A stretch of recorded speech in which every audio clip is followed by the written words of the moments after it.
Segundo bloque de Plural. En este espacio estamos con nuestros columnistas habituales, en este caso Jorge Víctor Ríos. ¿Cómo estás, Jorge? Hola Raúl, ¿cómo estás? Pero muy bien, bien. ¿Con qué tema viniste? Bueno, hoy me gustaría hablar un poco de ESI. Me parece importante abordar también desde esta columna lo que es la educación sexual integral. Cuando hablamos de ESI, por supuesto que tenemos que hacer referencia a la ley 26.150, que es conocida como la Ley de Educación Sexual Integral, que fue sancionada en 2006 y que ahí está. Está ahí, digamos, ¿no? Hace 14 años, de hecho, esa ley establecía que su implementación se tendría que dar en un plazo máximo de 4 años, su implementación efectiva, y bueno, van 14 años y vemos cómo... Todavía hay mucha resistencia, ¿no? Exacto, hablo desde mi lugar como docente en este caso, cómo hay tanta resistencia en los establecimientos educativos del país y de la provincia en particular, a la implementación efectiva de la educación sexual integral. La ley crea lo que es el Programa Nacional de Educación Sexual Integral y es importante por ahí focalizar en esa palabrita integral, porque me parece que la clave de la ESI justamente reside ahí, en esa palabrita, integral. ¿Hay resistencia porque no se entiende o hay una resistencia ideológica? Bueno, nunca hay una sola razón, ¿no? Pero déjame que vuelva a lo que te estaba diciendo de esa palabrita integral. Me parece que también ahí está la respuesta a lo que vos preguntás. Porque integral se refiere no solamente a aspectos biológicos, sino sobre todo a aspectos psicológicos, sociales, afectivos y éticos. Entonces ahí entra una perspectiva un poco más social, ¿no? Una perspectiva más antropológica, si se quiere, y acá también podríamos pensar en esa puja que se da muchas veces de la hegemonía que tienen las ciencias duras, ¿no? Y esa tendencia a ver solo lo biológico en un montón de cuestiones que en realidad tienen que ver con cuestiones sociales y culturales, ¿no? Entonces ahí me parece que es donde entra la resistencia, porque la educación sexual integral también, por ejemplo, lo que promueve es el respeto a la diversidad, ¿no? A la diversidad sexual, por ejemplo, a la diversidad de género. Si bien es una ley que, permitime que diga esto, ya está un poco obsoleta, sobre todo porque a partir de la creación de este Programa Nacional de Educación Sexual Integral también se crean los lineamientos curriculares, todo un trabajo que se fue haciendo desde el Ministerio de Educación, donde se produjeron, mejor dicho, un montón de materiales didácticos, ¿no? Propuestas didácticas, actividades que estuvieron a disposición de manera virtual, porque hay repositorios enteros muy completos y muy ricos todavía a disposición en el sitio, por ejemplo, del Ministerio de Educación de la Nación, y en YouTube, por ejemplo, ¿no? En el canal de la ESI, y también en soporte impreso, ¿no? Y hemos sabido, lamentablemente, que muchas veces esos materiales quedaban bajo llave, no se usaban, no se implementaban.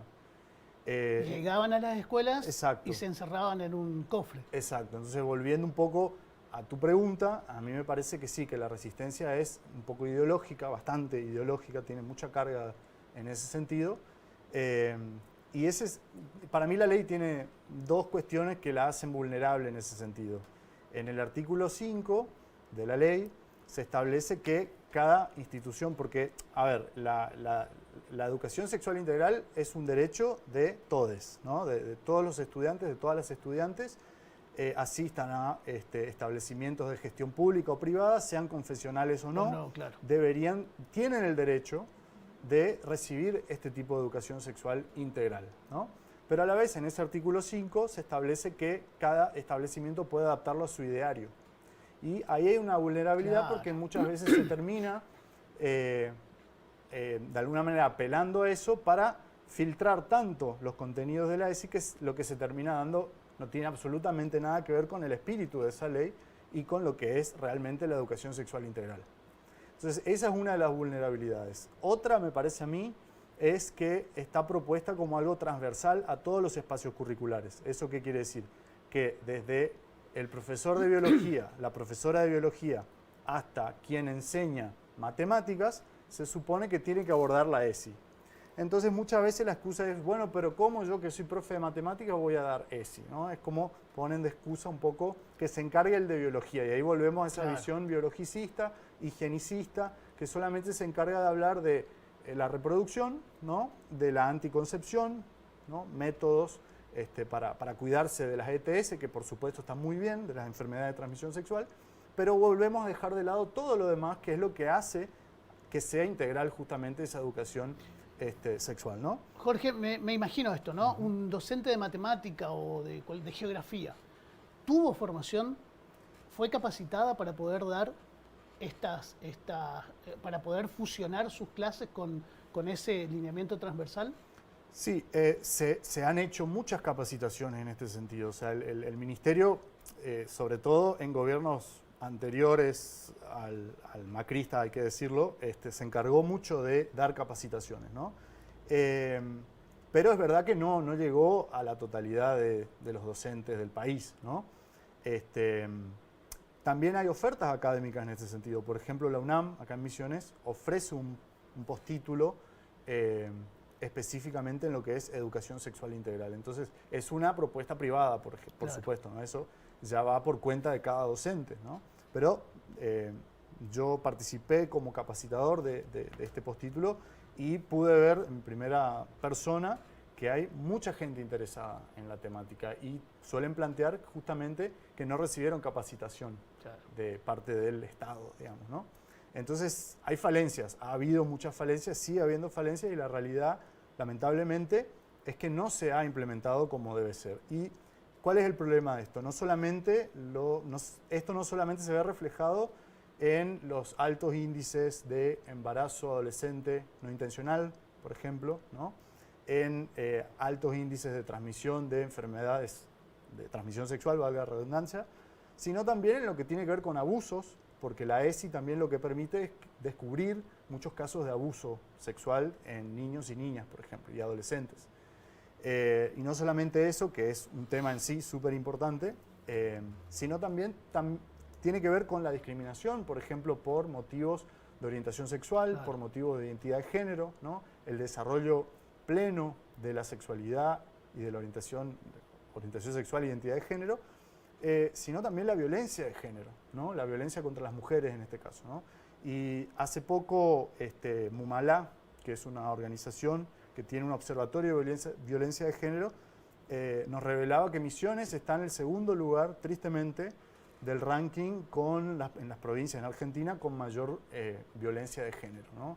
A partir de denuncias, ¿no es cierto? De denuncias, de femicidios, claro, directos e indirectos, ¿no? Y de intentos, hay muchos que no se llegan a concretar, claro, intentos de femicidios también, ¿no?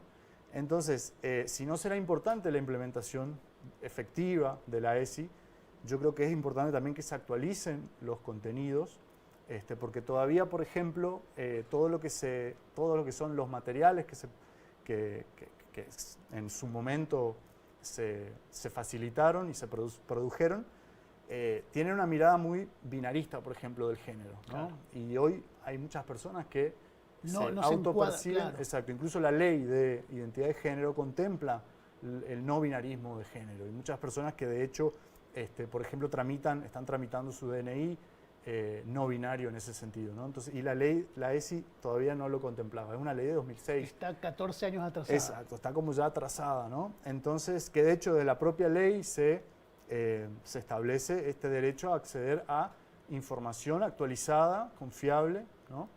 Entonces, en ese sentido también es una ley que ya está un poco obsoleta, que habría que rever y que de hecho en su momento, cuando se dio hace un par de años la discusión por la legalización, la interrupción voluntaria del embarazo, como discusión social en Argentina, ¿no? Cuando se debatió la ley en el Congreso, hubo mucha gente que decía, no, la legalización del aborto no es el camino es la educación, ¿no? La educación. Claro. Que de hecho, además, es parte del lema, ¿no? De la campaña nacional por un aborto legal, seguro y gratuito, que lo primero que dice justamente y lo primero que pide es justamente educación sexual integral para decidir, anticonceptivos para no abortar y aborto legal para no morir, ¿no? O sea, que es lo primero que pide en realidad el lema de la campaña. Y después vimos cómo esas mismas personas que decían no, aborto no... Hicieron la trampita. Exacto, hicieron como una trampa porque dijeron no, el camino es la educación. Bueno, ok, finalmente no salió la ley en ese momento y después hacían marchas en contra de la ESI.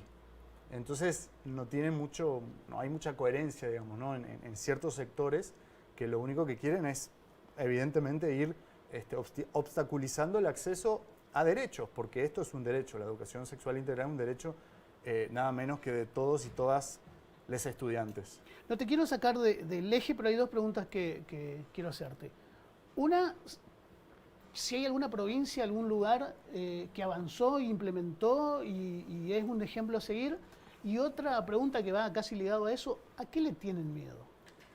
Bueno, hay ahí una cuestión un poco que tiene que ver con el tipo de sociedades, quizá, ¿no? Hay en general una tendencia, todo el norte del país es más conservador, ¿no? Y ahí también... ¿En serio? Claro, a veces capaz que uno dice una obviedad, ¿no? Pero en esa división, digamos, ¿no? Donde todo el norte tiende a ser más conservador, uno ve que la otra parte de Argentina implementó con más éxito, con relativo éxito, lo que es la ESI, ¿no? Y el miedo, que me preguntabas por a qué le tienen miedo, y bueno, Lo que hay proponen, digo. Claro, a ver, hay una respuesta corta y hay una respuesta larga, ¿no? Veo que tenemos un poquito de tiempo, así que voy a empezar, claro, voy a empezar por la corta, que en realidad es como un dicho popular, ¿no? Que dicen que mucha gente ama la libertad, pero hasta que ven a alguien libre, por ejemplo, ¿no? Y la respuesta larga tiene que ver con que todo la ESI, que abre la jugada y incorpora la dimensión social, psicológica, afectiva y hasta el disfrute del propio cuerpo y el disfrute de los propios derechos, de alguna manera atenta contra un sistema político, no partidario, político en el sentido más amplio, filosófico si se quiere, que es el patriarcado, el heterosis patriarcado. No puedo dejar de no decir esta palabra difícil, ¿no? Que es este mandato social de que todas las personas tienen que cumplir ciertos mandatos que tienen que ver con si naciste con pene o con vagina. O sea, nacer con pene o vagina determina todo en nuestras sociedades un montón de cosas. Claro. Desde que tu habitación tiene que ser celeste o rosada, estoy exagerando, ¿no? Pero hasta hace poco, y sigue siendo así en gran medida, de qué juguetes te van a comprar, qué roles te van a poner a practicar desde que sos chiquito o chiquita, y de ahí qué espacios de poder a cuáles vas a acceder y a cuáles no, ¿no? Y así podríamos seguir enumerando, ¿no? Todo lo que tiene que ver con las desigualdades de género. Y entonces, a partir de ahí, es una serie de atentados, digamos, que de alguna manera cuando proponemos respetar una diversidad sexual, una diversidad de género y cuestionar un poco estos mandatos, es que empiezan a sonar las alarmas, ¿no? De quienes no quieren que eso cambie, ¿no? Que quienes quieren que eso se mantenga así, de que ese sistema, que es un sistema de dominación de un género sobre el otro y muchas otras cosas, etnia, clase, etcétera, podríamos seguir teorizando, tampoco queremos aburrir, pero es eso, digamos, la ESI cuando abre un poco el juego a esto que es más real, porque la sexualidad no es solamente biológica, claramente en los seres humanos, como todo, atenta de alguna manera contra ese sistema de opresión.